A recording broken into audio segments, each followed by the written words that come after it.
honestly one of the biggest revelations that I've had in my 20s that is going to carry me into the next half of my 20s.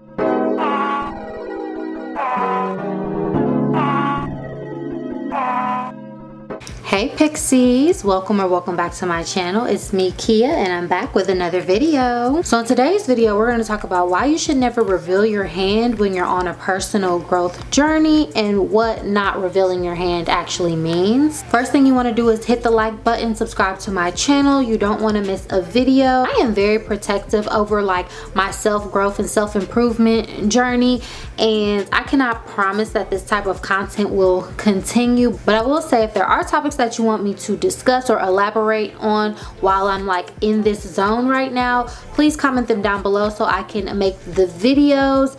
As y'all know, I dropped a video about how I reinvented myself a couple days ago and it got a great response, and I almost feel like I have to make this video because if I didn't make this video, it will almost be like irresponsible of me knowing what I know now, having gone on a personal growth and self-development journey. So this is kind of like the part 2 to that video that I just want to help y'all out a little bit. So if you're interested in what I have to say about like not revealing your hand and what that means for your personal growth journey, just stay tuned. So we've all heard of the phrase move in silence, and that was kind of a theme of videos going around within the past year on YouTube. Moving in silence and not revealing your hand are kind of similar, but when I think of moving in silence, I think of like, don't tell people your big dreams, your big plans. If you have relationship goals, business goals, don't just be running off at the mouth telling everybody you know about what you plan to do before it's done. Not revealing your hand is similar, but it's on more of an interpersonal level, and this is a skill that you can practice and exercise day to day within your relationships, no matter who people are. Please hear me when I say this if you don't listen to anything else. Not revealing your hand is so important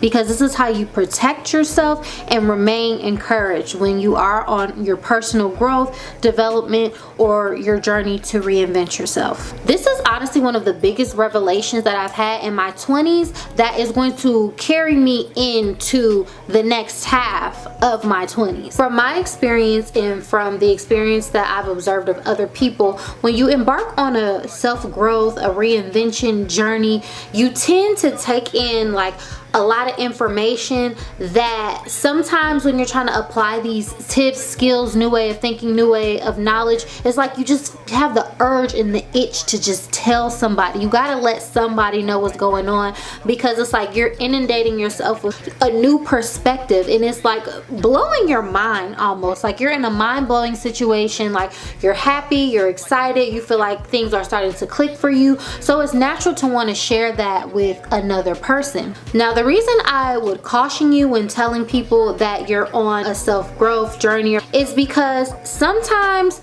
people will use your growth and development and the new standards that you're trying to set for yourself against you to either put you in a corner and hold you to like higher standards, or sometimes they might, you know, give you the classic you changed or why you trying to be different kind of thing. I've experienced both things, and because your personal growth and development journey is all about taking responsibility and accountability, I had to think about why are people kind of like disagreeing with the new person that I'm trying to become, and it's because I gave them the platform to disagree with me by revealing my hand and telling them the new perspective and the new steps that I planned on taking to make myself into a better person. Now, sometimes people do these things purposefully because they don't want to see you grow, they don't want to see you shine, but oftentimes it's just a reflection back of themselves because they haven't took the time to be introspective or think about these things on the level that you're thinking about.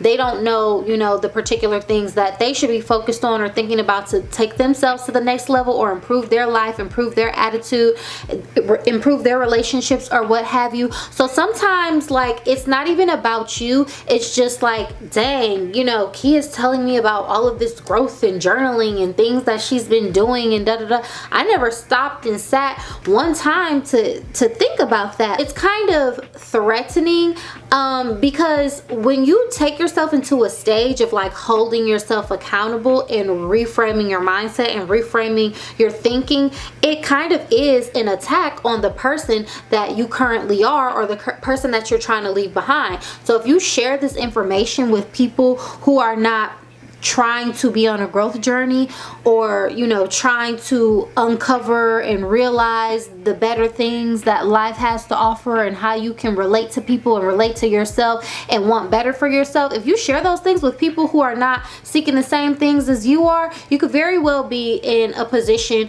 where you're being made to feel like, why are you doing this? You're changing, this isn't necessary, and people are gonna look at you like, who do you think you are? I say this all the time too about social media, and this is no shade to anybody that does that, but I would never understand why people will write dissertations, books, stories, drafts on a black screen, like telling the internet how you feel. I will always say, like, people need journals. Like, the internet is not your diary. If you want to tell somebody about your growth, your hopes, your dreams, your passions, your desires, you need to write that down for yourself and not be sharing it with the rest of the world, because what are they supposed to do with that but potentially hold it against you? I know sometimes people think that if I say these things out loud, if I let people know I don't think like this anymore, I don't use these type of words anymore, I'm doing affirmations, or I want to start dating people like this, or I want to start having friends like this, or relationships like this, or going to places like this, you think that you will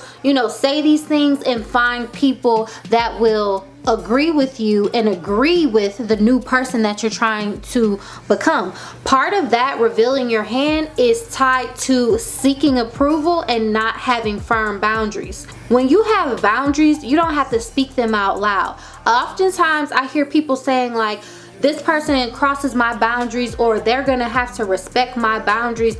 Quite frankly, no one has to respect your boundaries, and the way oftentimes that our boundaries get disrespected is because we give people a platform to disrespect them. Revealing your hand or telling people your boundaries is giving away your power, because it's almost like you're trying to say these things outwardly in the hopes that another person is going to like comply or affirm your standards. They're gonna make your standards, they're gonna uphold your standards for you. You can't expect other people to hold up your standards and your boundaries because you say them out loud, and that is you setting them.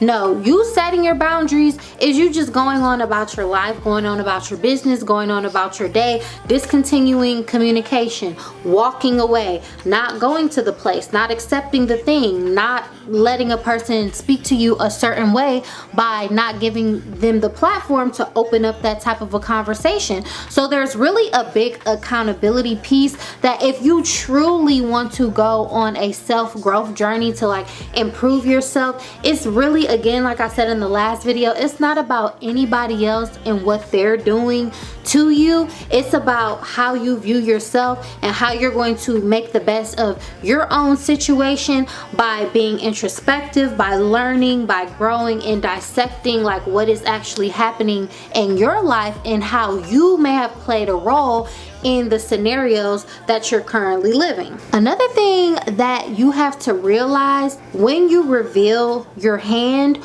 or when you expose what your boundaries are verbally instead of just acting out on them, there are so many people in this world that have what I like to call testy energy, and them jokers will test you, okay? And some people are just like that. So honestly, you cannot even get offended. I can make a whole nother video about people with testy energy and how you can just like not fall for it, because that's what I always say to myself. It's like, oh, I see what's going on here, I'm not gonna fall for it. If you try to become a new person, or if you try to, for example, sometimes women go on dates and stuff like that and they say, well, I only like men that do this, or I don't do this, or I don't do that on the first day, and then you end up doing that thing. And if you don't end up doing that thing, like the person ends up trying in some way to get you to do that thing that you said you didn't do, that's because they're testy. They have testy energy. It's like, oh yeah, really? Prove it.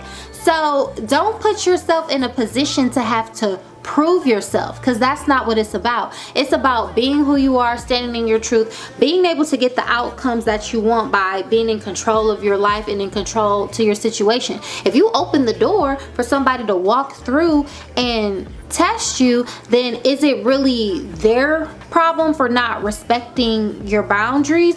Or did you put an idea in their head to say like, oh, well, she says she's trying to grow, well, let me see how much, you know, growth that she's gonna do by acting a certain way with you and trying to trigger a past version of yourself. Don't put yourself around people who are going to trigger past versions of you, and don't let people know exactly what it is that you've got going on and how you're trying to change, so that they can try to like exploit that or use that against you and say, haha, see, you're not so good, you're not, you know, as good as you say you are. Because your growth journey is really like cyclical, and it's like exponential, but it's not like step by step.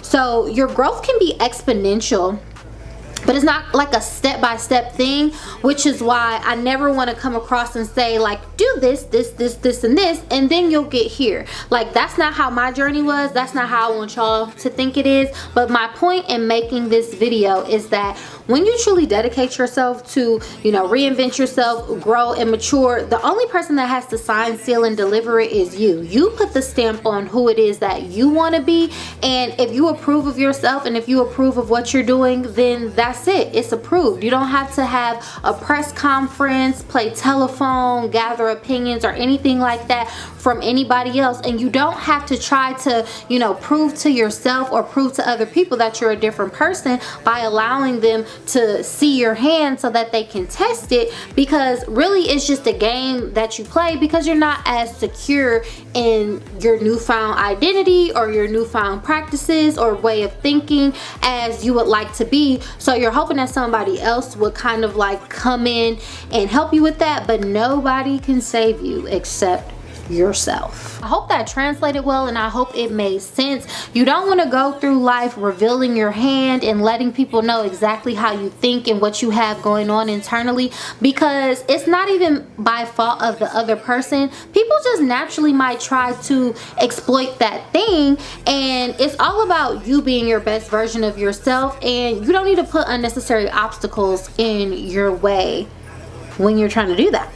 It's very easy to want to confide and trust in other people, but the ultimate goal for reinventing yourself, for self-growth or self-improvement, is to establish trust within yourself. Thank y'all for chatting with me. I hope this made sense, and I hope that it resonated, and I hope this is an encouragement to you that you can do it and that you are able to be the person that you want to be and create the life that you want to create, and that you're the only person that has to put the approval on that, not anybody else. Again, don't forget to like this video, leave a comment, subscribe to my channel for more, follow me on my Instagram and other social medias at Kia Carrie Moo, and I will catch y'all in my next video.